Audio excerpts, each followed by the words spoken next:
Lukas 11 vers 5 tot 13. Verder sê hy vir hulle, dit is nou Jesus vir sy disippels.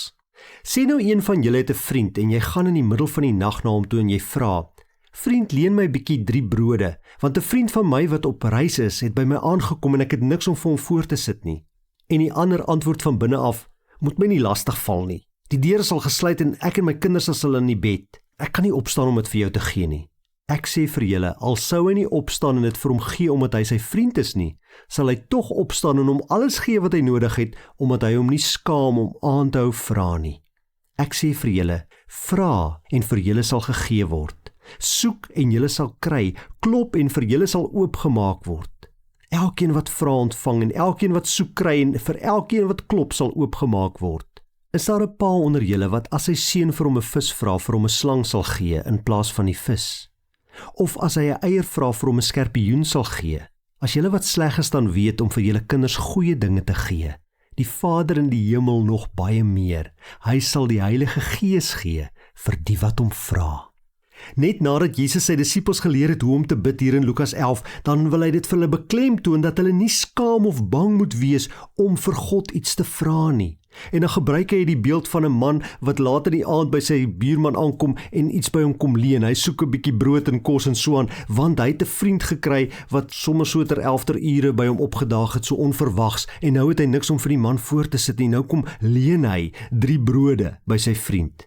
En dan sê sy vriend, maar gaan loop, dis al laat in die aand, ek en my kinders sal in die bed, ek gaan nie jou nou help nie. Dan sê Jesus, maar hy sal hom eintlik help, want al sou hy nie opstaan en dit vir hom gee omdat hy sy vriend is, sal hy op die ou end opstaan en hom alles gee wat hy nodig het, omdat hierdie man aanhou vra, omdat hy nie skaam is om te vra nie.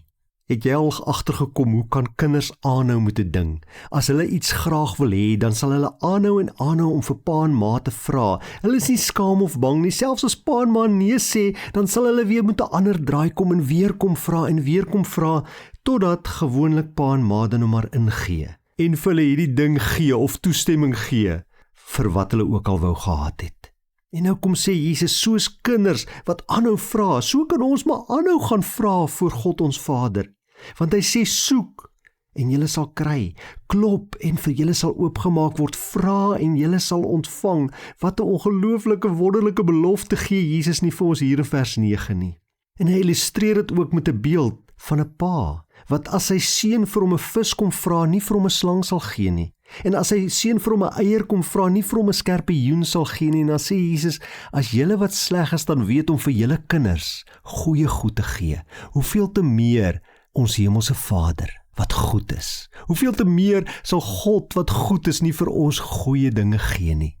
Daarom hoef ons nie skaam te wees om te vra nie. Daarom kan jy vandag met vrymoedigheid voor die Here gaan staan en vir hom vra en vir hom sê wat jou behoeftes is. Ja, natuurlik ken hy jou behoeftes. Natuurlik weet hy wat jy nodig het. Maar hy wil ook hê jy moet hom gaan vra daarvoor.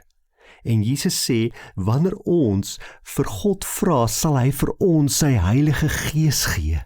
Dis die grootste geskenk wat jy kan verwag, wat jy ooit kan wil hê, die Heilige Gees. En God sal dit vir jou gee as jy dit van hom vra. Is jy al met die Gees gedoop? Het jy al die Heilige Gees ontvang? Leef jy onder leiding van God se Gees? As jy nie seker is nie, vra vandag vir die Here.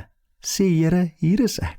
Ek bely my sondes voor U en ek vra Heilige Gees dat U in my lewe sal kom, dat U my sal vul met U volheid en met U goedheid en met U liefde. Ek bid dit in Jesus naam.